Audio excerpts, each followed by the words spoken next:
नमस्कार. आस्था लर्न्स या आमच्या एज्युकेशन चॅनेलमध्ये सर्वांचं स्वागत. सातारा जिल्ह्याची पोलीस भरतीसाठी 2023साठी जी प्रश्नपत्रिका निघालेली होती त्या प्रश्नपत्रिकेतील गणित या विषयाचं आपण विश्लेषण करत आहोत आणि त्यातील हा दुसरा एपिसोड आपण पाहत आहोत.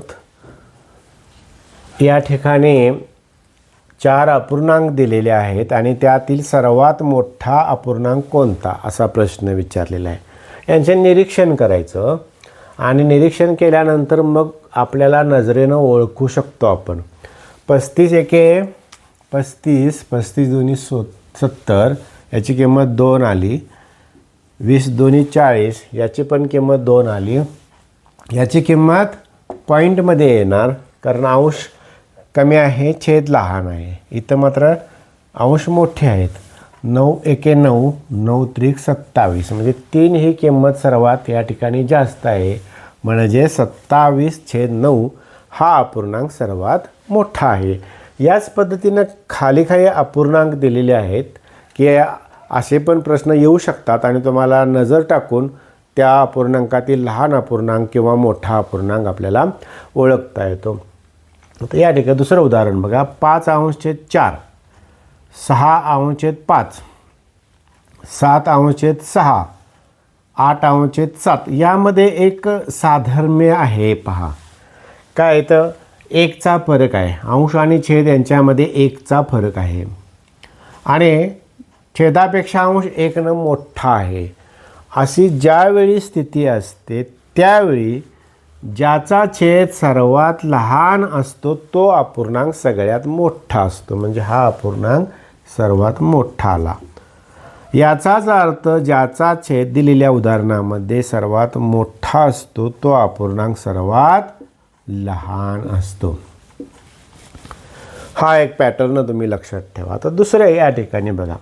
3/4, 4/5, 5/6, 6/7 यात आणि यात फरक एवढाच आहे की या ठिकाणी अंशापेक्षा छेद मोठे आहेत आणि अशी स्थिती असेल आणि अंश आणि छेद यांच्यामध्ये 1चाच फरक आहे.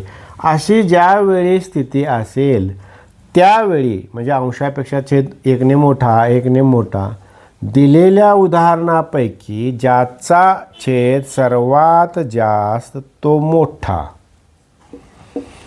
आणि ज्याचा छेद सर्वात लहान तो लहान. याच्या अगदी उलट या ठिकाणी क्रिया आहे. आता थोडासा आणखी बदल पहा. इथे 3 3 3 3 म्हणजे छेद एकच आहे म्हणजे अंश मात्र वेगवेगळे आहेत. छेद एक आहे आणि अंश वेगवेगळे असतील तर ज्याचा अंश मोठा तो मोठा आणि ज्याचा अंश लहान तो लहान. म्हणजे सर्वात लहान हा आहे तर हा सगळ्यात मोठा आहे. इथे एक उदाहरण पाहूया. या ठिकाणी अंश सगळीकडे सारखा आहेत आणि छेद मात्र वेगवेगळे आहेत. 4 5 2 7 यामध्ये ज्याचा छेद लहान तो अपूर्णांक सर्वात मोठा होणार आणि ज्याचा छेद सर्वात जास्त आहे हा मोठा झाला तर हा सर्वात छेद 7 आहे. 7पेक्षा मोठा छेद नाही त्यामुळे हा सर्वात लहान असणार. म्हणजे प्रश्न असाच येईल असं नाही, असा येऊ शकतो. हा पॅटर्न लक्षात ठेवायचा, हा लक्षात ठेवायचा, हा लक्षात ठेवायचा. अशा अपूर्णांकांमध्ये लहान अपूर्णांक किंवा मोठा अपूर्णांक आपण केवळ नजरेने ओळखू शकतो. 6:15 वाजता तास काटा व मिनिट काटा यांच्यात किती अंशाचा कोन होईल. घड्याळ या विषयावर आपण एक वेगळा एपिसोड पाहिलेला आहे तरीसुद्धा या ठिकाणी पाहूया आपण. आता 6 वाजता पाहायचं आपण स्थिती काय आहे. 6 वाजता असा एकमेकाच्या विरुद्ध म्हणजे 180 अंशांचा कोन होईल. 6:15 वाजता मिनिट काटा जो आहे तो इथे येईल, बरोबर 3 वर येईल. म्हणजे तास काटा हललाच नाही तर यांच्यामध्ये 90 अंशांचा कोन होईल. पण मिनिट काटा 15 मिनिटे पुढं आला त्यावेळी तास काटा सुद्धा पुढे येणार आणि तो 7.5 अंश पुढे येणार, याच्या निम्म बरोबर. म्हणजे यामध्ये 7.5 अंश मिळवायचं, म्हणजे 97.5 अंशाचा कोन होईल. आता हे सोपं आहे पण लक्षात आलं पाहिजे म्हणून सोडूया आपण. 9/15 म्हणजे शेकडा किती, म्हणजे 100 गुणायचं. झालं. 3×5 15, 3 त्रिक 9, 5 एके 5, 5 दोन्ही 10, 5 0 0, 20 त्रिक 60, म्हणजेच शेकडा 60 किंवा 60%. अपूर्णांकांची बेरीज वजाबाकी आपण पाहूया. अपूर्णांकांचे छेद वेगवेगळे असतील तर त्या ठिकाणी छेद सारखे करायचे. इथे 15 छेद आहे, मग इथं पण 15 आला पाहिजे आणि इथे पण 15 आला पाहिजे. म्हणजे याला 3 न गुणलं, इथं 5 न गुणायचं. 3 न गुणल्यानंतर 8 त्रिक 24 झालं. 24/15 वजा इथं 5 न गुणलं, 5 दोन्ही 10/15 वजा 14/15. आता 24मधून 10 एक वेळा वजा केला आणि 14 एक वेळा वजा केलं, म्हणजेच उत्तर किती आलं? 0/15 म्हणजे 0 उत्तर आलं. आता काही उदाहरणे तोंडी पण करता येतात. 15चा 10% बरोबर 1.5 आलं, म्हणजे 15 गुणिले 10/100 म्हणजे 15/10 म्हणजेच 1.5 आलं. 28चा 50% म्हणजे निम्म करायचं, 14 आलं. आणि 52चा 60% म्हणजे 52 गुणिले 60/100 आलं. 6 0 गेली 0 गेली. 52 आणि 6 यांचा गुणाकार 312 आलं. आणि 312ला 10 भागलं तर 31.2 आलं.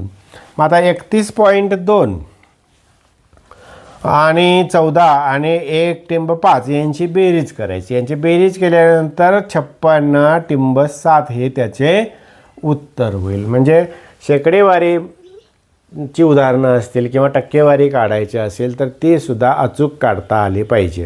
एक भिंत बांधण्यास 6 मजुरांना 14 दिवस लागतात. म्हणजे मजूर दिवस 6 मजूर आहेत, 14 दिवस लागतात. तर काही कारणाने 2 मजूर निघून गेले, म्हणजे 4च मजूर काम करणार. 4 मजुरांना ती भिंत बांधण्यास किती दिवस लागतील? आता मजूर कमी झाले म्हणजेच दिवस जास्त लागणार. मग व्यस्त चलन असेल तर आया असंच गुणाकार भागाकार करायचा. बघा आता पुढं 6 गुणिले 14 भागिले 4, 2 दुनी 4, 2 त्रिक 6, 2 एके 2, 2 साती 14, 21 दिवस लागतील. एवढीच क्रिया आहे या ठिकाणी. आता या प्रकारचं काळ काम वेगमधलं गणित पाहूया वेगळं, पटकन कसं होतं ते. राम एक काम 10 दिवसात करतो, श्याम तेच काम 15 दिवसात करतो. तर ते दोघे मिळून ते काम किती दिवसात करतील? आता अशा पद्धतीचं ज्यावेळी उदाहरण असेल, म्हणजे एकाचा वेग दुसऱ्याचा वेग वेगवेगळा असेल, तर दोघांनी मिळून ते जर काम केलं असेल तर ते किती दिवसात करतील असं ज्यावेळी असेल त्यावेळी अगदी सोपी पद्धत वापरायची. रामचे कामाचे दिवस 10, श्यामचे कामाचे दिवस 15 यांचा गुणाकार करायचा आणि रामचे कामाचे दिवस आणि श्यामच्या कामाचे दिवस यांची बेरीज करायची. म्हणजे 15 अधिक 10 करायचं. झाली एवढी क्रिया करायची फक्त. 150 भागिले 25 बरोबर 6. पटकन उत्तर अगदी 4 ते 5 सेकंदात तोंडीसुद्धा याचं उत्तर येऊ शकतं. आता इथं समजा असे असेल की राम एक काम 20 दिवसात करतो, श्याम तेच काम 30 दिवसात करतो. 30 आणि 20 50. तर दोघे मिळून ते काम किती दिवसात करतील?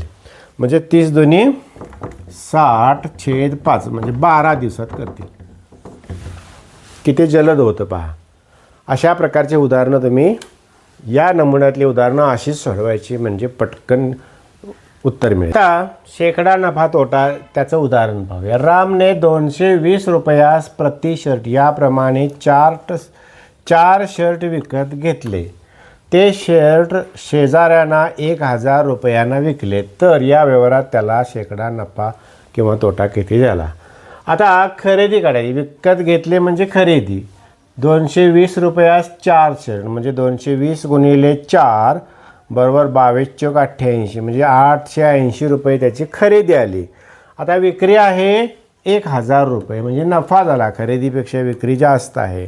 मग नफा किती आहे. 1000 वजा 880 बरोबर 120 रुपये नफा झाला. हा 120 रुपये खरेदीवर झालेला आहे. म्हणजेच शेकडा नफा काढताना एकूण नफा भागिले खरेदी गुणिले 100 म्हणजे 120 भागिले 880 गुणिले 100 यांचा गुणाकार आणि भागाकार व्यवस्थित करायचा म्हणजे त्याचं उत्तर 150/11 येईल आणि 150ला 11 भागल्यानंतर 13.63% हे त्याचं उत्तर येईल. या पद्धतीनं सातारा जिल्ह्यातील गणित या विषयाचे सर्व प्रश्नांचे उकल झालेले आहे. निश्चित तुम्हाला सर्व प्रश्न समजले असतील आणि त्या अनुषंगाने येणारी इतर प्रश्नही चांगल्या प्रकारे तुम्ही सोडवाल अशी आशा आहे. आमचं चॅनल आवडलं असेल तर नक्कीच लाईक करा, चॅनलला सबस्क्राईब करा आणि बेल आयकॉनवर क्लिक करा की जेणेकरून तुम्हाला पुढचे व्हिडिओ लवकरात लवकर तुमच्यापर्यंत पोहोचतील. जय हिंद.